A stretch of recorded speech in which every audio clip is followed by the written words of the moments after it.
If Adam and Eve didn't bite the apple, what would happen to humanity? The story of Adam and Eve in the Garden of Eden is one of the most foundational narratives in Judeo-Christian theology.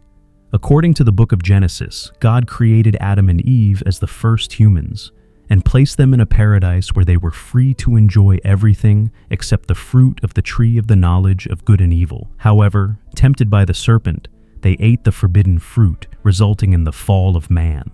This act introduced sin, death, and suffering into the human condition. But what if Adam and Eve had not eaten the fruit? What if they had obeyed God's command and refrained from that pivotal choice? Imagining a world without the fall offers fascinating possibilities for understanding the nature of humanity, morality, and divine intention. If Adam and Eve had never eaten the apple, it is commonly believed that humanity would have remained in a state of innocence and harmony. The Garden of Eden is portrayed as a perfect place, free from pain, toil, conflict, and death. Without the fall, this state of perfection might have continued indefinitely. Humans would not have had to suffer from sickness or mortality.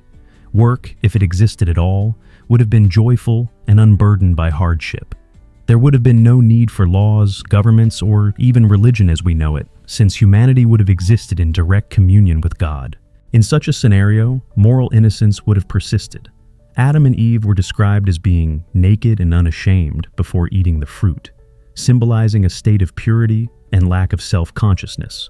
Without knowledge of good and evil, humanity would have remained unaware of moral duality and thus incapable of sin.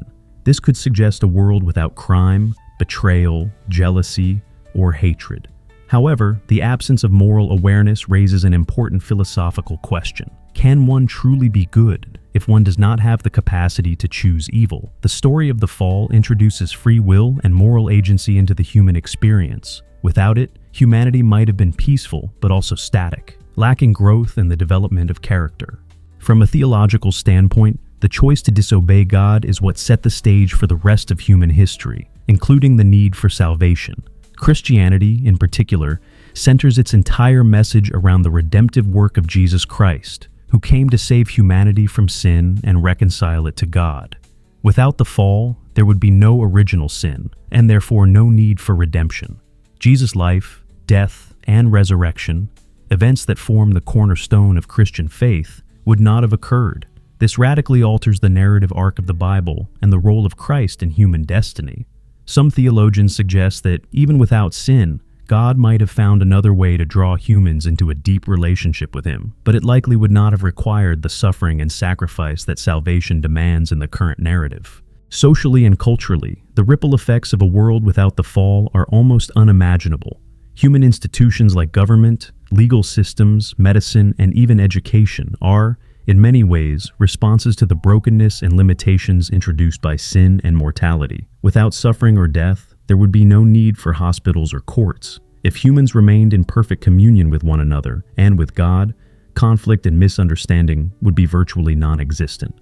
Art, literature, and philosophy, so much of which arises from the struggle to make sense of a painful world, might have taken entirely different forms, or perhaps not existed at all.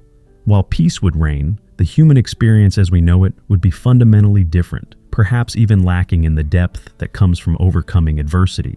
Interestingly, some argue that the fall was necessary for the full realization of humanity's potential. By gaining the knowledge of good and evil, Adam and Eve stepped into moral autonomy. Though this brought suffering, it also allowed for growth, learning, love, sacrifice, and creativity.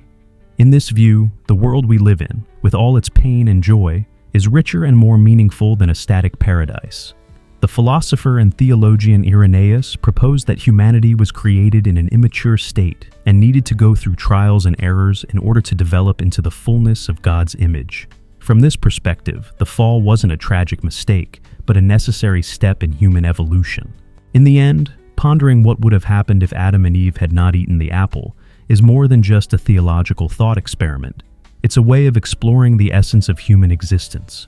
Would we trade our current world, with all its sorrow and triumph, for an unfallen Edenic state of blissful ignorance? While the idea of a perfect world is tempting, the reality of human freedom, growth, and redemption may offer a different kind of beauty, one born not of innocence, but of transformation. Whether seen as a loss or a leap, The moment Adam and Eve bit into the apple remains one of the most profound turning points in human imagination and spiritual reflection.